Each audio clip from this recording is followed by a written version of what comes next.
ప్రజలతో భవిష్యత్తులో పెద్ద ఎత్తున ఆందోళన చేస్తామని చెప్పి ఈ సందర్భంగా కేంద్ర ప్రభుత్వానికి తెలియజేస్తున్నాం. మార్కాపురం ఎమ్మెల్యే కందుల నారాయణరెడ్డి ఆధ్వర్యంలో శంకర కంటి ఆసుపత్రి జిల్లా అంధత్వ నివారణ సంస్థ సంయుక్తంగా మెగా ఉచిత కంటి వైద్య శిబిరం నిర్వహించారు. మొత్తం 301 మంది కంటి పరీక్షలు చేయించుకోగా 145 మందికి త్వరలో ఉచితంగా కంటి ఆపరేషన్లు నిర్వహించనున్నారు. అనంతరం వారికి ఉచితంగా కళ్లజోళ్లు కూడా అందించనున్నారు. అవసరమైన వారిని బస్సులో తీసుకువెళ్లి చికిత్స అనంతరం తిరిగి తీసుకొస్తామని ఎమ్మెల్యే తెలిపారు. ప్రజలు ఇటువంటి శిబిరాలను సద్వినియోగం చేసుకోవాలని కోరారు. కంటి వైద్య శిబిరాన్ని శంకర్ నేత్రాలయ గుంటూరు వారి సౌజన్యంతో వారి సహకారంతో ప్రారంభోత్సవం చేస్తా ఉన్నాం.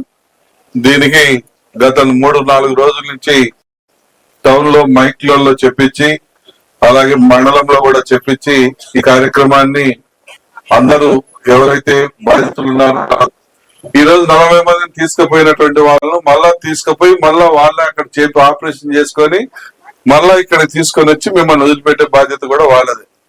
మీరేమీ అధైర్యపడాల్సిన పని లేదు. గతంలో దగ్గర 100 మందికి మనం చేపించున్నాం. అందరు కూడా పోయిన వాళ్ళందరూ కూడా హ్యాపీగా పోయారు, హ్యాపీగా రిటర్న్ వచ్చారు. అందరూ సంతోషంగా రూపాయి కూడా చెల్లించాల్సిన పని లేదు. మీకు అద్దాలతో సహా కంటి అద్దాలతో సహా మీకు ఉచితంగా ఇవ్వబడతాయి.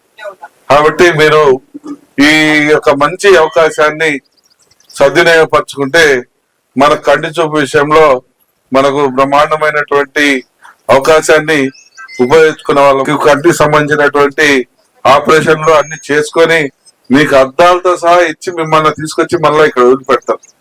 ఈ అవకాశాన్ని అందరూ సద్వినియోగపరచుకోమని ధైర్యంగా ఉండమని